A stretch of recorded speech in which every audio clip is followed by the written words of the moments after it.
Mahirap pagmahal, totoo yun, pero mas mahirap magmuhi. It's very difficult to love, but it's a lot more difficult to hate. It takes a lot more energy at mas nakakapagod yun. So madalay mga kapatid, para mas tahimik ang buhay, simplify.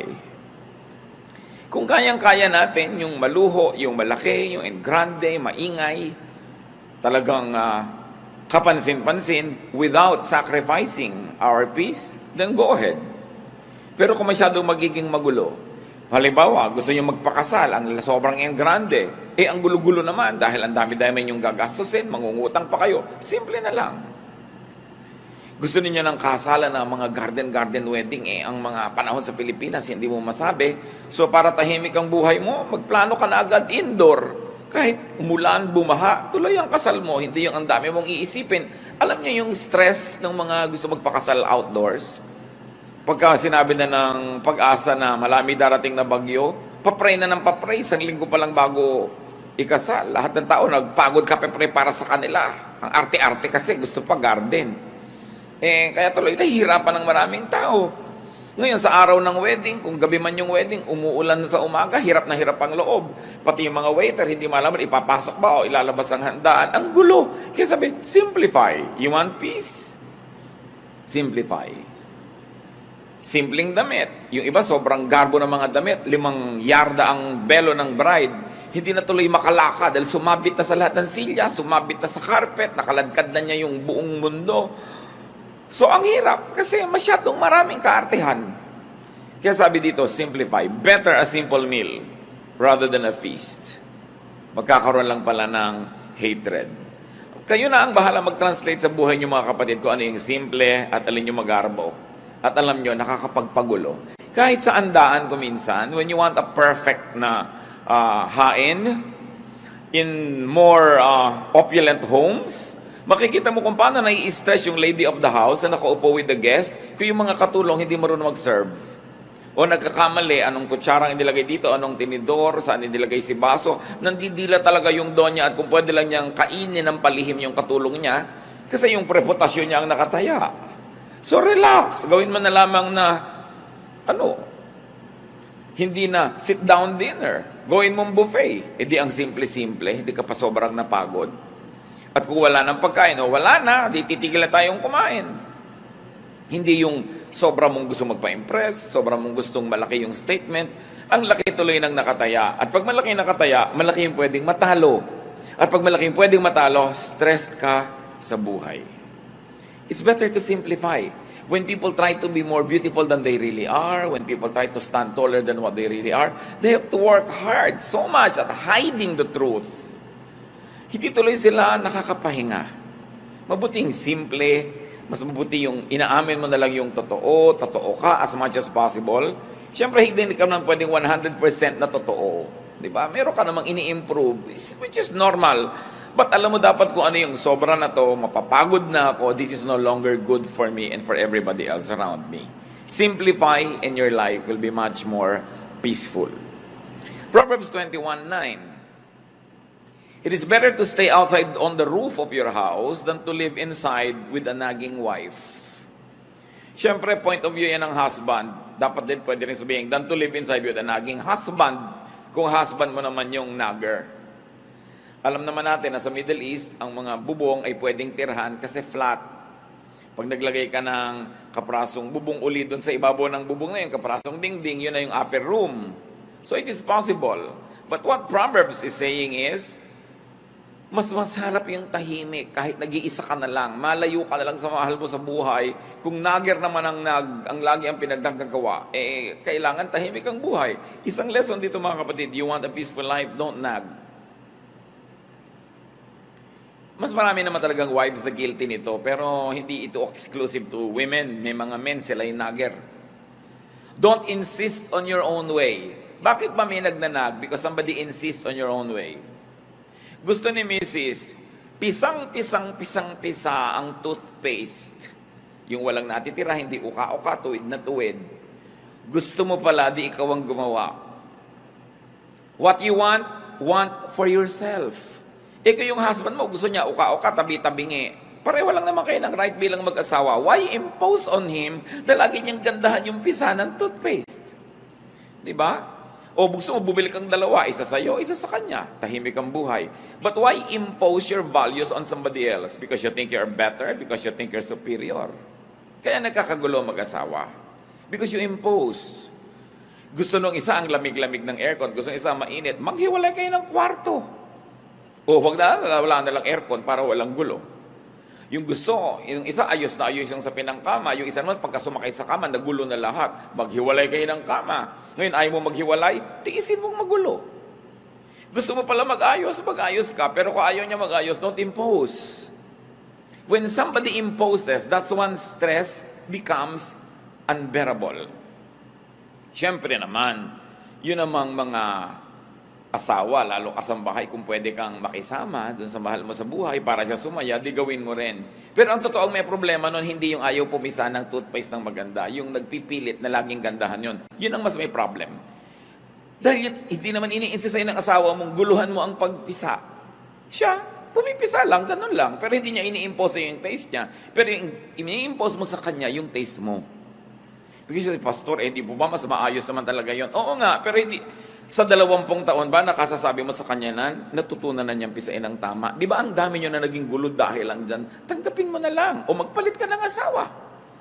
Hindi mo naman magagawa, bumili ka na lang ng extra toothpaste. O ayaw mo naman, pagtsaga mo tabi-tabingi. Alam niyo ibig sabihin, may mga babae kasi ang gusto, pag pinisa mo yung toothpaste, lahat nandun sa dulo, yung malapit sa labasan lahat, at pantay dapat. At araw-araw yun ang problem. No? So, tanggapin mo na lang kung yung asawa mo pag naliligo, tumatalsik-talsik dyan, nagiging parang kanal yung bahay nyo. Kesa man mag-away kayo, punasan mo na lang. O magdalawa kayo ng banyo kung meron kayong budget. Pero hindi pwedeng i-insist mo sa kapwa mo kaning gusto mo, kahit asawa mo siya. We were created as individuals with individuation. Don't nag, don't insist on your own way. What you want for yourself. What you want done, do yourself. Hayaan mo yung isang tao kung ganun ang kanyang ugali. Pero siyempre, kung kakausapin naman itong kabila, pagbigyan mo naman yung misis mo kung magagawa mo. Pero alam niya yung likas ay likas eh. Can a leopard change its spots? Sabi nga nila, you cannot teach an old dog new tricks. I have seen couples na talaga yung pagpisalang na ganyan, yung paglagay ng maruming damit sa ropero, yung pagsasampay ng basang bimpo sa tuwalya sa kanilang banyo, taon na nilang pinag-aawayan. Hindi na matahimik na malaman mong, oo nga, no, ba't namin pinag-aawayan ito? Tatahimikan ko na lang ang buhay ko, hayaan mo siya yung gusto niya. Kasi paggalang din sa kapwa yon, yung hindi mo ini-insist ang gusto mo.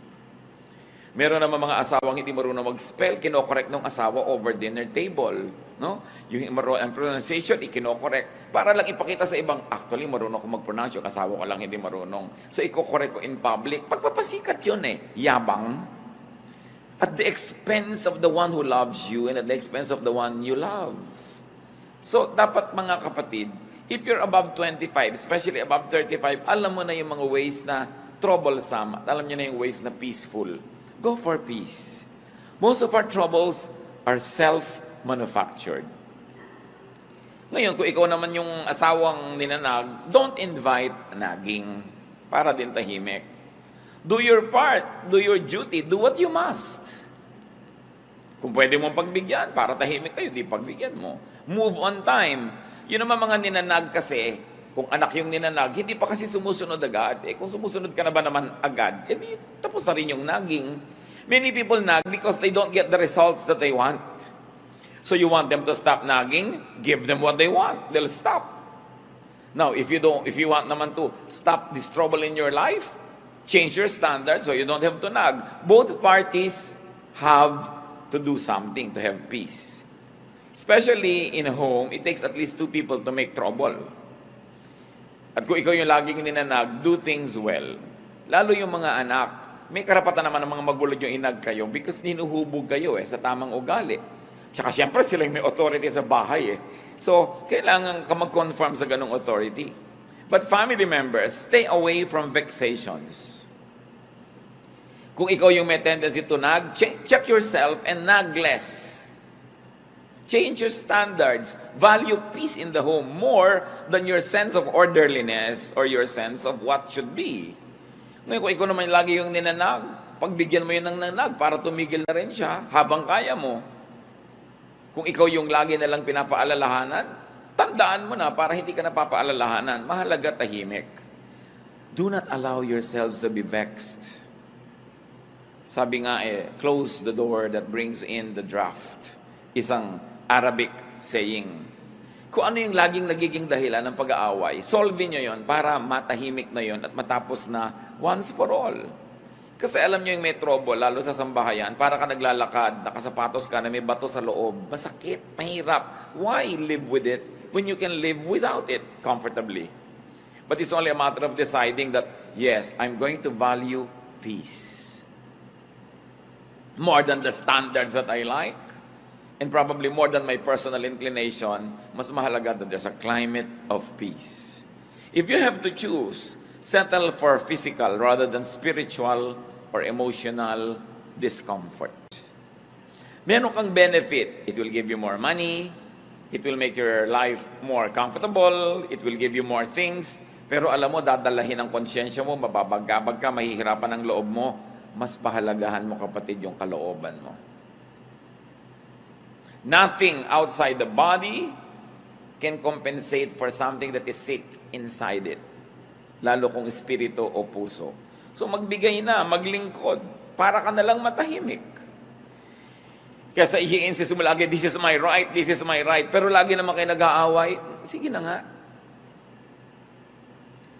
Doon sa mga agaw-agawan ng mga magkakapatid sa mana, dapat pantay-pantay, eksaktong-eksakto. Pero sa pagpapa-eksakto mo, sobrang nagiging gulo dahil meron talaga mahilig mang lamang. O kung hindi mo ikakamatay, ibigay mo na ng tahimik ang mundo. Lalo't alam mo na talaga makikipagpatayan siya, makuha lang niya yun. Ba't ka naman makikipagpatayan? Ibigay mo na lang. Lalo't hindi mo naman ikamamatay na ibigay yun para kayo tahimik.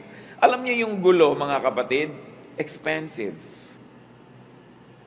You say, pagka naman ibinigay ko, mawawalan ako ng ganitong halaga. Pero ang bagkanong nawawala sa iyo na tumataas ang presyon ng dugo mo, nagkaka-stress ka, tumataas ang blood sugar mo, naapektuhan ang iyong kidney, naapektuhan ang iyong desisyon, naapektuhan ang itsura mo, yung mukha mo. May cost yun, hidden cost.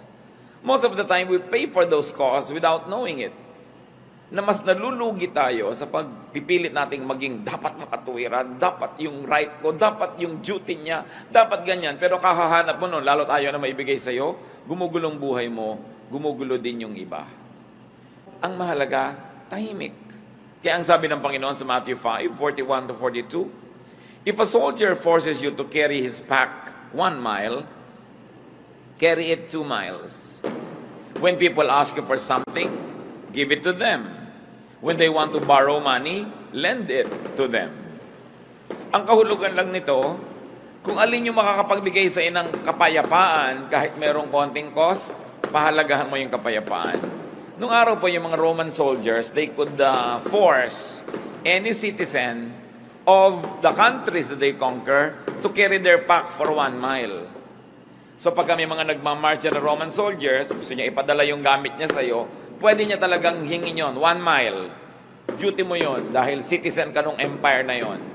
Pero sabi nga, pinipilit ka magdala ng 1 mile, gawin mo pang 2. Kung yun na ikakatahimik ng buhay mo. Kesa pagpipilit mo na ayoko, pero gumulo naman ang buhay mo, dalin mo na nakapag-exercise ka pa. Yung may umuutang sa'yo, tago ka ng tago, dumadaan ka pa sa bintana, halos sa pagkahulog-hulog ka, nagkakasinungaling ka sa pagtatago, may ipapautang ka naman, pautangin mo na nang umalis na. Tahimik ka na, kesa ayaw umalis sa tapat ng bahay mo. Ang sinasabi lang ng Panginoon dito, maraming bagay na may halaga, hindi lang pera ang mahalaga. So kung yung pagpaparaya, yung pagbibigay, yun ang makakapagpatahimik sa buhay mo, yun na lang ang pahalagahan mo. Marami mo sabi, hindi yata dapat, hindi dapat. But look at your life kung tahimik kayo. Kung payapa kayo. Kahit naman ayaw mong pumayag, pinipilit ka pa rin nila eh. Kahit tumatanggi ka, nandiyan pa rin hanggang hindi nila nakukuha yung gusto nila. So it's up for you to decide, which is more important to me at this point. Matahimik ako at mawala siya sa harap ko, o ipagpilitan ko na ayaw ko magbigay sa kanya. Another way, of course, to peace is to do your duty. Katulad nga nun, yung soldier, pinagbubuhat ka niya ng 1 pack for 1 mile, it's your duty, do it. Tulad din ng mga husband, hindi naman natin gustong konsintihin yung mga husband na ayaw ayusin yung paggamit nila ng mga banyo, pero duty nyo rin to please your wife. The Bible tells the husbands, please your wife. At hindi mo naman ikamamatay na ayusin yung pagpisa ng toothpaste, huwag mong basain yung sahig ng banyo, isampay mo ng mabuti yung damit mo doon, gawin mo na yun para tahimik ang buhay. Wala tayong kinakampihan dito. Ang lagi nating sinasabi, pareho dapat, hanapin nyo sa inyong kalooban na maging mapagbigay para tahimik ang buhay. Kasi ipinagpipilitan nyo yung gusto nyo, nasusunod nyo yung gusto nyo, pero magkaaway naman kayo, hindi kayo nag-uusap. Ikaw nga, natupad yung gusto mo, doon kayo sa ganong restaurant kumain, lahat naman ng kasabay mo ayaw kumain, walang gana, ikaw lang yung gustong kumain, mawalan ka rin ng gana.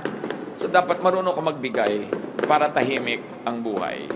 And of course, the Lord also teaches us to yield. Kailangan magparaya. Go beyond the call of duty. Yung mga iba, lampas ng oras ko ng trabaho. Wala ka rin namang gagawin. Ang traffic din naman. So, bakit hindi ka nalang magtrabaho dyan para may na-accomplish ka pa? Yung sabi mo, lampas-lampas na yan sa duty ng isang anak o magulang o manugang. Mano namang lumampas ka? Kung nakapag-please ka, tumahimik ang buhay, namahal ka, kung lumaon, siya din lalampas dapat lang at magiging mas mabuti rin sa'yo. In other words, magpauso ka ng kabutihan. Kaya sinasabi na, if somebody forces you to walk 1 mile, walk 2 miles. No? Sabi pa nga ni Lord, sinampal ka sa kaliwa, ibigay mo pa yung kanan, ikaliligaya ba niya, gusto mo pa? Of course, it's a figure of speech. Isang pagmamalabis. Pero ibig sabihin lang, huwag ka masyadong matuos. Huwag laging compute ka ng compute, ay lugi na ako, lampas na. Kung kaya mo pa magbigay, ikaw pa yung magbigay para magpauso tayo ng climate of peace. No? Habang kaya. Because peace has a price. Trouble has a price. Pareho lang tayo magbabayad, doon na lang sa peace.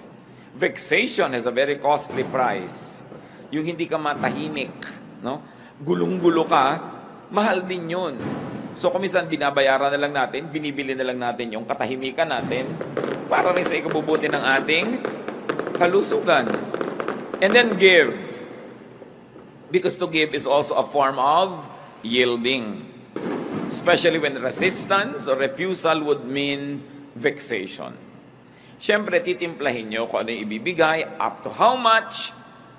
Lagi mo kasing tinitimpla, will not giving cause me so much in terms of peace? Will giving give me my peace? Kayo ang magtimpla nun. Siyempre, ang ending dapat panalo. In the sense na tahimik ang inyong buhay. Learn from the bamboo. Bihirang kawayan ang nababali pagka merong bagyo kasi nagbibigay. Pag malakas yung hangin, yumuyuko lang siya. Yung mga punong matitigas, yan ang mga nababali kasi lumalaban sa hangin. There is wisdom in yielding. Galit na galit yung mahal nyo sa buhay, yield. Kahit hindi kayo sang-ayon. Bukas, pag malamig na yung ulo niya, tsaka naman kayo magsalita, huwag nyong labanan yung hangin na malakas kasi baka lang kayo mabali. Kailangan marunong ka magparaya. Isa pa sinasabi sa 1 Timothy 6:6-7 para tayo payapa. And religion does make your life rich by making you content with what you have. We didn't bring anything into this world and we won't take anything with us when we leave. At totoo nga naman, wala kang dala sa mundo, wala ka ring dadalhin pag alis mo rito. So kailangan daw ang tao merong contentment. Learn contentment. Have what you like, if you can have it. But if you cannot have what you like, learn to like what you have. Then tatahimik ang iyong buhay. At kailangan ng tao kontento. Mataas ang pangarap mo, pero kung sa kadinala ng kakayahan mo, magsaya ka na doon. Mangarap ka uli, reach out further, pero kung sa ka lang dinala ng araw na biyahe mo, doon ka lang nakarating, learn to be happy with it. Because you will always, if you will always desire for what you do not have, if you will always complain for the things that are not within your reach, you will only be miserable. Hindi lang nadadaan sa pagkain, sa clothing ang buhay, marami pang iba. Sabi sa Luke 12:13, life is more than food or clothing. Siyempre, metaphor yan, isang talinghaga, yung food and clothing for all the material things that we desire. Sabi, well, okay, plant, so you harvest, reach out, far, wide, pero kung doon ka nalang dinala ng buhay, sa kabila ng pagsisikap mo, mahalin mo kung anong binigay sa'yo ng Panginoon, appreciatein mo kung anong kalagayan mo ngayon.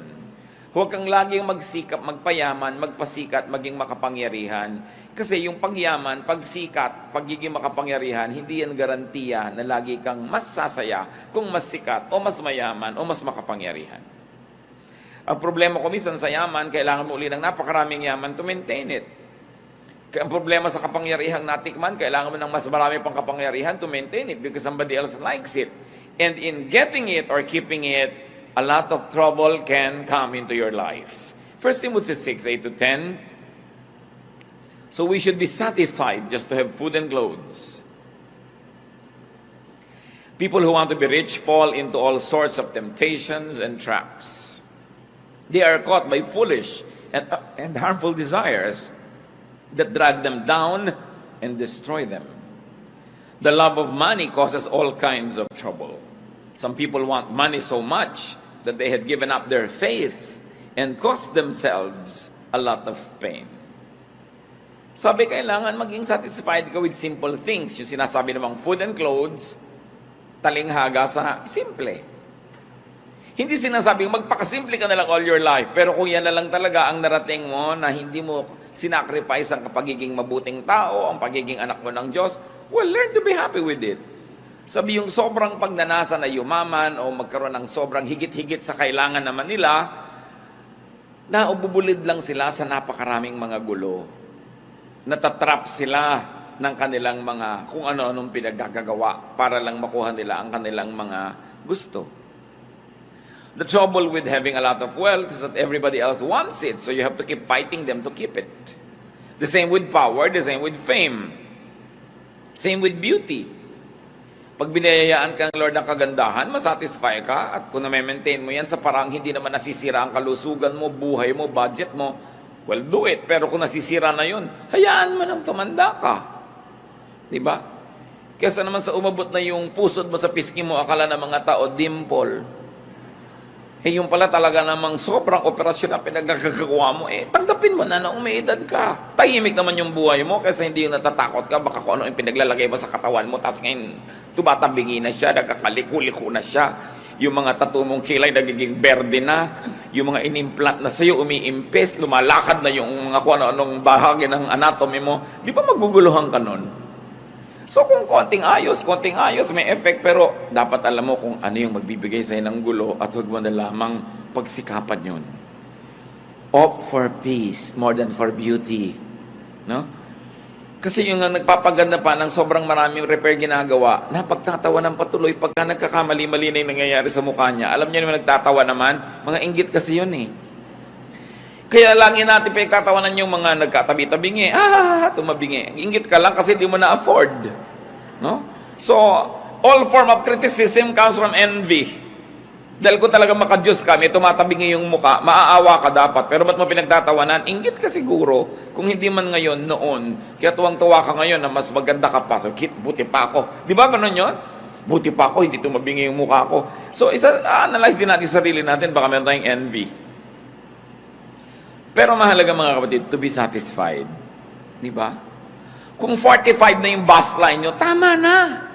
Anong gusto nyo? 90? Yung iba talagang wala na, nasusub-sub na halos, ayaw pang tumigil. No? Hindi natitigil kung ano na pinaggagawa sa katawan. Hindi lang sa physical repair. Yung sobrang honor na, gusto pa, nagngangangalngal dahil 99 yung grade. Ano ka ba? 99 na nga, yung kasunod mo, 88 pa lang, tapos ang lungkot mo pa, dapat matuto na tayong sumaya. Kung yun na yung best natin. Ito na yung buhay na naibigay sa inyo ng asawa nyo. Dati, ikaw ay isang may bahay na walang bahay, no? So, hindi ka na nagkabahay kahit kailan, eh, may asawa ka naman, di sumaya ka na. Kasi may bahay na wala naman siya katabi, wala naman siya kapiling sa buhay. Yun ibig sabihin, count your blessings. You are not better than the other person. But what's important is for you to count your blessings.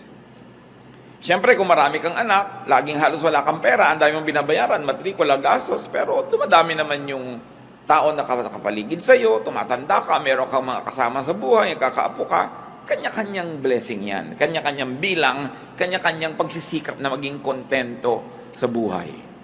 It's very important to be happy. Hindi ka masyadong matangkad, huwag ka nang malungkot, at least hindi ka tatamaan ng kidlat. Kasi yung matataas ang tinatamaan ng kidlat, di ba? Lagi mo, merong blessing ang buhay ko, I will be happy with it. I will celebrate what God gives me. Hindi naman ibig sabihin ng kontento, wala ka ng pangarap at wala ka ng pagsisikap at ambisyon. Yes, dapat mag-ambisyon, mangarap, pero kung hanggang doon talaga ang narating ng kaya mo, accept it, and then celebrate it. If more means more trouble, more stress, more pain, what's the point? Sobrang lumaki nga ang kita nyo mag-asawa, pero nagkahiwalay na kayo forever.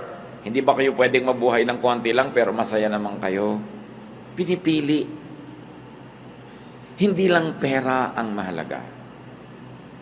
Merong mga mag-asawang hindi na nagkasama kahit kailan dahil puro laging palaki ng palaki ang babayaran, kukuha ng uhulugan, babayaran, hanggang namatay na yung isa, o kung ano na yung nangyari, hindi na kayo nagkasama. What's the point? Hindi ko naman sinasabi, huwag kayo maghiwalay para maghanap buhay, pero hanggang kailan? When do you stop? When is enough enough? Ang tao dapat natuto ng contentment. The length of one's life is constant and limited. More power, more money, more beauty doesn't mean more enjoyment. Mas marami pa nga nagpapakamatay na maganda kaysa hindi maganda. Mas marami nagpapakamatay na tagumpay kaysa bigo. Mas marami nagpapakamatay na mayaman kaysa mahirap. So nakikita natin, hindi naman masamang yumaman o maging sikat o maging makapangyarihan. Pero kung hindi naman yun ukol para sa inyo at sobrang hirap para lang i-maintain, what's the point? Nakikita nyo, di ba ang mga bundok, iba-iba yung height? Pero ang totoo, pag tinignan nyo yung earth from far, far away from the moon, parang bilog, ibig sabihin, hindi naman kita yung agwat ng mataas, mababa, parang pantay lang. Ganon din tayo mga tao.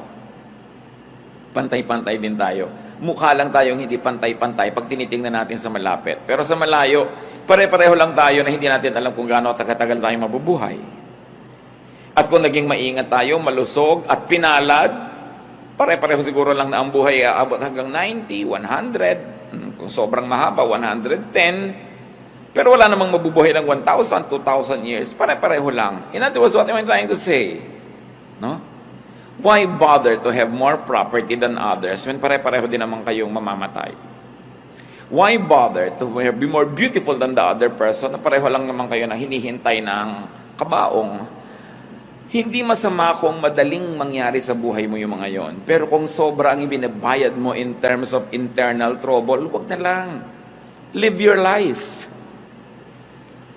Kasi kung nabuhay ka ng 70, 80 years, pero ang laking percentage nun, lagi kang nagkukumahog, lagi kang nai-stress, lagi kang naghahabol, lagi kang nagkukompete. Tapos yung isa, tahimik lang yung buhay niya. Kumikita ka halimbawa ng times 100 ng income niya, pero mas marami siyang katahimikan, mas marami siyang tawa sa buhay, mas marami siyang oras sa maglibang, magsaya kasama ng mga kamag-anak niya, mas marami nga yung pera mo, pero pareho rin naman kayong tig sa 70, 80 years lang eh. Pero ang totoo nun, mas nag-enjoy siya. It doesn't follow that when you're poorer, you enjoy more. What I'm trying to say is, if by trying to get more and more and more, you already begin to be troubled, it's not worth it. Ang pahalagahan mo, mas tahimik. Meron kang sasakyan, sarili mong sasakyan, pwede mong ipasada ng 20 hours a day. Ang dami mong kita, pero pag ipinasada mo siya ng 8 hours a day lang, may oras ka sa pamilya mo, may oras ka magpahinga, bakit mo papatayin ang sarili mo? Madadali lang ang buhay mo. Dapat alam natin when to stop. Ecclesiastes 3:12-13, I know the best thing we can do is to always enjoy life.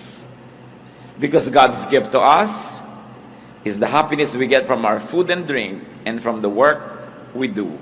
So ang itatanong mo, mag-e-enjoy ba ako dito? Mag-e-enjoy ba ang mga mahal ko sa buhay? Mag-e-enjoy ba kami? Kasi kung ang tanong hindi naman, why do it? Mag-organize tayo ng laki-laki-laking party. Pero mag-e-enjoy ba tayo to do it? O mai-stress tayo, mangungutang tayo, manghihiram tayo ng kung ano-ano? Why don't we just simplify? Gusto natin ng napakamahal na kasalan, mag-e-enjoy ba tayo o nagwo-worry tayo? Habang ginagawa natin yon, ang alalahanin natin ay bayarin. Gusto natin ay ganito kalaking bahay, pero mag-e-enjoy ba tayo habang ginagawa yan? O magkakautang-utang tayo at magkakagulo-gulo? What's the point? Minimize pain. That's what's important in life. Study history.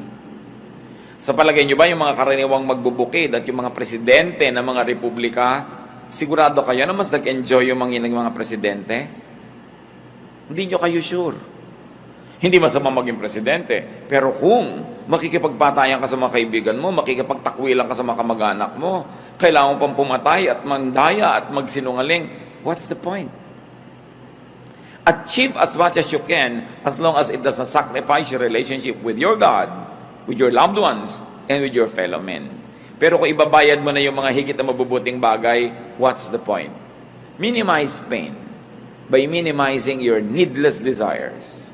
And then maximize pleasure by enjoying what all you already have instead of ignoring it and trying to have more and more and more. And when you get more, you have no time to enjoy it because you have to work so hard just to maintain it.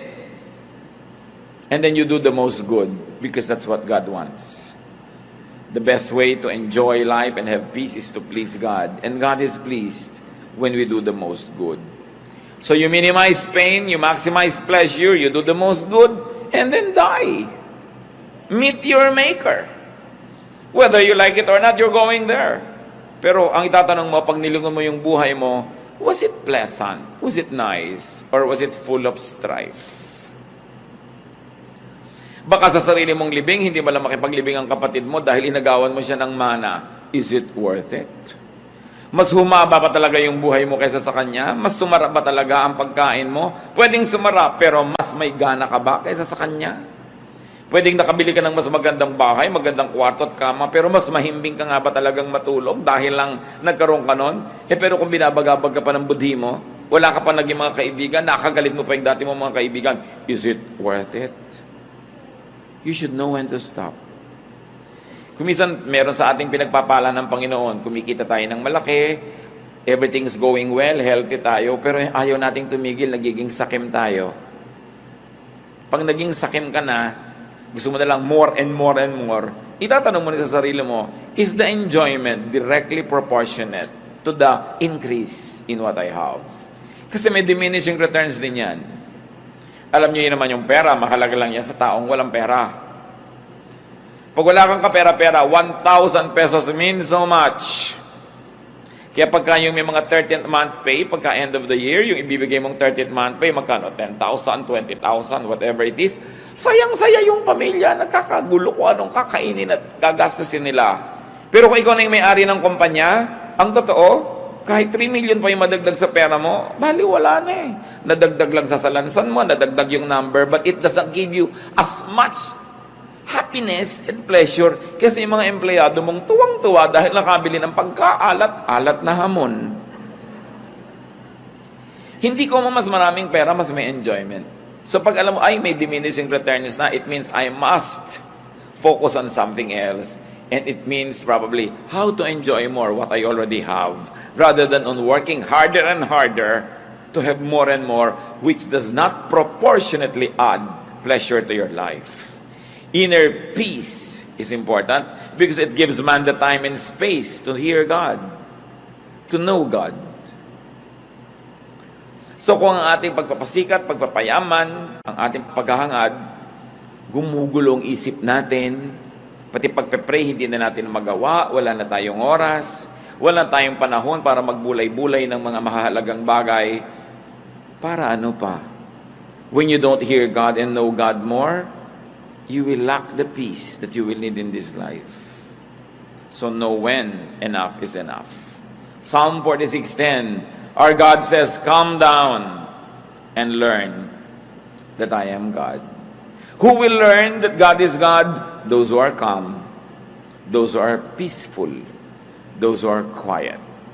But when your quest Take away the calm, the peace, the quietude. You will have vexation. The more vexed you are, the less of God you will have, because it takes peace to know God. And when you make it your priority to have peace, you know God more. Knowing God gives you more peace. Then you're able to know God more, and then you're able to have more and more peace. But the less peace, the less of God, the less of God, the less peace, baligtad, paubos ng paubos. Kaya huwag natin pabayaan na tayo ay magulo, mga kapatid. Magparaya. And it's very important that you enjoy life. You're working, enjoy it. Huwag niyong isumpa yung trabaho niyo. Kasi kung ayaw niyo, di mag-resign kayo. Kung ayaw niyo naman mag-resign, di mahalin niyo. Kesa nandyan, tas ayaw niyong mahalin, wala naman kayong choice, hati ang loob niyo. Ba, nagpipinta ka ng mga gulong ng jeepney kung yun ang trabaho mo. Tas inaiinis ka, nagagalit ka sa buhay mo, inuumpog mo yung sarili mo habang ginagawa mo yun. Pero kailangan mo rin namang gawin, lugi ka dahil ginawa mo tas hindi ka nag-enjoy. Kailangan mo rin namang gawin, di-enjoyin mo na siya. It's important to teach yourself to love what you do. Yan ang itinuturo sa atin ni Solomon eh. Find pleasure in what you do. Huwag yung ay Lunes na naman, ay umaga na naman. Ano mas gusto mo, namatay ka na kagabi para wala nang umaga? Huwag yung pinagsasasawing, ay umaga na naman, laging, wow Lord, thank you. May umaga na naman, I have another day to eat, to drink, to enjoy life, to make money, or to do something nice. It's always a privilege. Lahat ng hindi pwedeng iwasan, dapat enjoyin. Kasi hindi mo naman pwedeng iwasan, enjoyin mo na. Yan ang sign ng intelligence if it's not a sign of spirituality. But in any case, brothers and sisters, always prioritize your inner peace.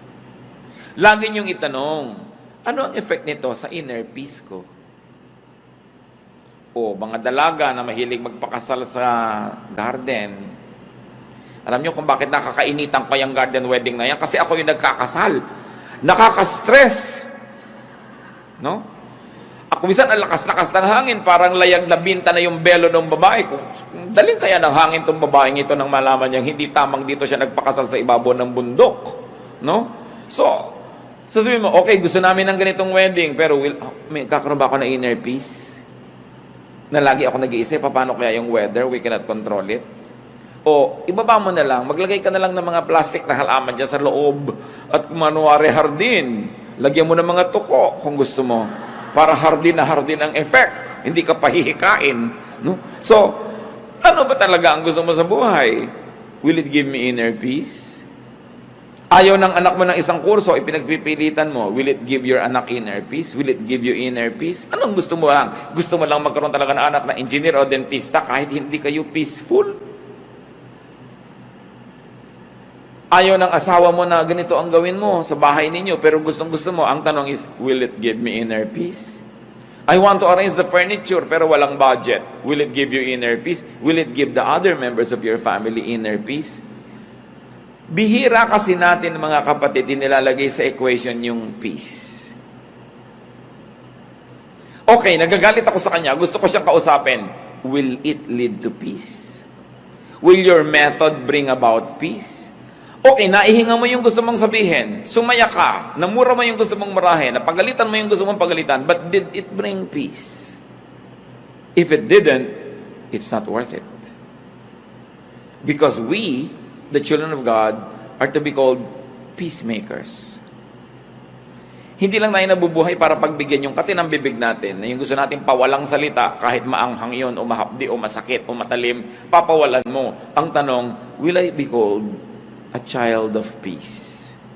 A peacemaker? After I have done this. Always have peace. And make it your ministry to give peace. Not always to give a lesson, to give a lecture. Give peace.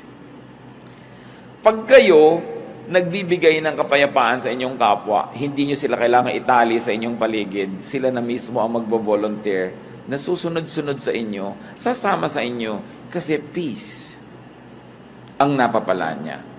Pero pag laging gulo ng isip, bagabag, lalayo sa inyo. Gusto nyo ba yun? Bakit ang daming magagandang babae o magagandang lalaki nilalayuan ng asawa? Kasi hindi peaceful ang buhay nila. Merong dating babaeng mahal na mahal si lalaki, pero after 20 years, ayaw na niya, sinusumpa niya, hindi ko na kaya. Sabihin niya, ano hindi niya kaya? Yung gulo ng loob. Huwag na, di bali na. Kung gwapo ka, di bali na may pera ka, ayoko na. Kasi ang mahalaga talaga, peace eh. So give peace. Allow others to be peaceful. Hindi ko mo lamang ikaluluwag ng loob mo, ibinuntun mo na sa kapwa mo, siya naman ang nahirapan. Be kind. So ang tanong, what vexes you? Anong gumugulo sa isip nyo? Ano nagpapagulo sa kalooban nyo, mga kapatid, na pwede namang tanggalin para huwag na lang kayo maguluhan? Tanggalin nyo na para gumaan ang buhay nyo. Kung kaya nyo mabuhay ng wala yon, what's the point? Diba? Kaya mahalaga yung confession, you confess to God because you have peace. Nagko-confess ka sa kapwa mo, hinihingi mo ng tawad yung kasalanan mo kasi you will have peace. And many times, it is our admission of our wrongdoing that will pave the way for a peaceful relationship. Pahalagahan natin yon. No? Hindi lang magkaroon ng pera, hindi lang makagbili ng ganito at ganon, kundi tumahimik ang ating kalooban. Maiksi ang buhay ng tao. Kahit bigyan ka pa ng 100 years, what is that compared to eternity? Sayang ang bawat araw at bawat sandali kung sa halip na tahimik ay magulo. Sayang ang lahat ng ating paghihirap kung ang magiging ending, magkakagulo lang, magkakagalit lang ang mga tao. It's pointless. God is God of peace. And if there is one gift that God would like us to enjoy, it is a life of peace. But for us to enjoy it, we must be able to identify the causes of vexations and troubles, and in the name of Jesus, get rid of them. Open your hearts up to God and allow His methods of peace, His ways of peace, which is to be humble, to be kind, to be contented, and to be willing to be corrected. Don't always insist on your own way. Sabi sa Corinthians, love does not insist on its own ways. Mas pilitin natin na maging mapagbigay kesa mapag-impose. Mahirap kasama yung laging gusto niya, siya ang nasusunod. Pwedeng masunod siya ng masunod, but after a while, wala na rin susunod sa kanya. Mawawalan ka na rin ng kasama. Don't always impose yourself. Give peace to people who think otherwise, who like something else. Kanya-kanya lang ng panahon, bigayan dapat ang buhay, lalo sa mag-asawa at sa pamilya. Tama namin, Diyos. Siyasatin niyo po ang puso namin ngayon kung kami po ay payapa. Tahimik ang aming buhay. Dalawang uri ng kaguluhan, maaaring kaguluhang dahil sa aming pamamaraan ng buhay at meron mga kaguluhan na espiritual na kung tutuusin, meron din kami pananagutan kung bakit kami nasuot sa magulong spiritual life. Pakita niyo sa amin ang mga pagkakamali namin para maituwid, Panginoon. Pakita niyo rin yung pagiging naming selfish when we insist on our own ways. When our peace means trouble for other people. Teach us, Lord, to balance, na may bigayan, na marunong din kami magparaya para kumisa naman. Sila naman yung payapa. Kahit kami ang magbigay. Sa lahat ng mga pamilya dito, Panginoon, na ngayon ay pinaghaharian ng gulo, kanya-kanya, agawan, awayan, pataasan ang mga pride, kanya-kanyang mga kasakiman. Patawarin niyo kami at ipakita niyo sa amin ang pananagutan namin at nawa maging daan kami, Panginoon, para gamutin niyo ang aming mga pamilya. Bless every family represented here. And through the people that hear your word and obey your word, O God, let your peace come into every family. Even workplaces, even communities and organizations. Pero una ngayon ang hinihiling namin, Panginoon, siyasatin mo ang puso namin at ipakilala mo, ipamukha mo sa amin ang mga pamamaraan, ugali, pag-iisip namin na kalaban ng kapayapaan. Nagbubunga pa ng gulo. Gulo sa aming kalooban, gulo sa aming kapaligiran, gulo sa aming mga relasyon. Teach us your ways, O God. Your ways that are peaceful and peaceable. your ways that not only bring about peace in us, but also promotes peace wherever we go. Teach us and make us agents of peace. Lalong-lalo, Panginoon, kung kami may influensya, maybe our office, our job, our work, our job description, our rank, our title, sinusuko namin ito, Panginoon, para maging kasangkapan mo ng kapayapaan. Lalong-lalo ang aming mga dila na madalas sa katabilan nagiging sanhi ng gulo imbes kapayapaan. Turuan mo kami, Lord, na pag kami mga kakilala kami na nagkakagalit, huwag kaming kumampi, kundi maging agents of peace. Huwag naming abusuhin ang aming kapangyarihan o office para apihin yung mga kalaban namin o kalaban ng mga mahal namin sa buhay. Kundi habang kami may office, may official work, may title, that we be fair,